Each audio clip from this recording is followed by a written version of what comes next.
Welcome to SBRForum Videos. I'm Peter Loshak. We are previewing UFC 156 right now with our returning guest, Nick Kalikas, MMA oddsmaker and sportsbook consultant and your website is MMA Oddsbreaker. Why don't you also get MMAoddsmaker.com? Yeah, it's probably already taken. Yeah, but you that's should. good. That way, if people get messed up or confused, they still reach you. All right, Nick, thanks for being with us. Once again, UFC 156, Frankie Edgar, Jose Aldo. Let's start with that one, okay? Huge fight. Now, look, Edgar was a great lightweight, right? Now he's moving down to featherweight. He's a huge underdog, plus 200. But I just think that Aldo has too many advantages. And I think if I had to bet, I think there might be, maybe there's even value here at Aldo minus 240. I think I'd take Aldo minus 240. Man, it's tough. It's tough to lay the juice against a talented What's fighter. the argument against Aldo? He's human. Well, sure. And you're fighting one of the best lightweights at the time. I mean, I know he's coming off a loss to Ben Henderson, Frankie Edgar, a couple losses to Ben Henderson. The first one I think was a little bit more legit. The last one, man, Frankie beat him. So, I mean, the judges kind of got it wrong, and most of us think, most of the diehards believe that Frankie should have got the nod in that fight. Mm-hmm. It's a whole different story. If he did get the official check mark on his resume, right. I mean, I don't think he'd be plus 200 in what you're talking about now. Probably closer to like 150-ish, which really? I opened at minus 205, the line, and the public came in on Jose Aldo, of course.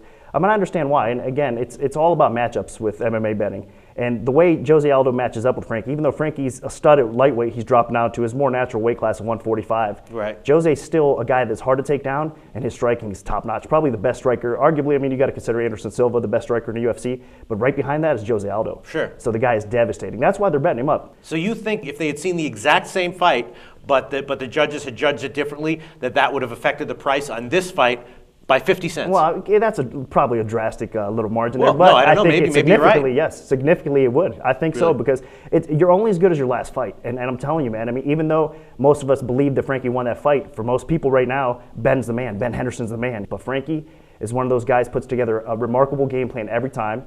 He knows what to expect, I think, in Jose. So if Jose does not knock him out, I think Frankie wins this fight. Really? Even by decision, yeah, because I think the first two rounds, Frankie has to hang in there. They're going to be more competitive. Round 3, 4, and 5, Jose typically slows down. So Frankie's there. He's going to take over. He's going to probably mix in some takedowns, which is hard to take Jose down. I understand that. And especially in the first couple rounds. But if anybody can get him down, it's going to be Frankie. And people are kind of, I guess, thinking that way. You know what I mean? But he will. I mean, he's taken down a lot of better, I guess, as far as wrestlers and takedown artists go. You know, Frankie has snuck in some takedowns there as well. So I think Jose, a little tired at round 3, 4, and 5, he's susceptible to takedowns. Jose is going to face the best challenge he's ever faced in the UFC and WEC by far. Frankie Edgar is going to be the toughest test to date for Jose Aldo. On the other hand, Frankie's never faced a striker as good as Jose Aldo. I mean, he's going to match him as far as speed goes. A lot of things he's going to actually match him in several areas. So it's going to be tough for both of them. But like I said, at plus 200, I would not lay the juice against Frankie. And I think with his game plan and everything that comes into play here, if he survives, I mean, it's kind of an if. Like I said early on, the first 2 rounds, I think he's going to win. So for me, public, go ahead and keep on betting Jose. I understand. I mean, congratulations if you guys pull it off and he gets a knockout, but I'm going to be on the other side. All right. And have you gotten any sharp action on this fight Not too much. I mean, the majority of the sharp bettors, again, the limits are not huge yet. So the sharp action will really come in on fight day. But the majority of the kind of sharp, smaller bettors or whatever on Jose as well. So the smarter bettors at this time are taking that side as Jose Aldo. But I do think there'll be some sharp action coming back on Frankie Edgar. And I think it's going to be justified. We'll see. So you're going to be intentionally needing Edgar? Yes, correct. Wow. The books are going to need Edgar too. If we take a loss, we take a loss. But we'll probably get him back eventually.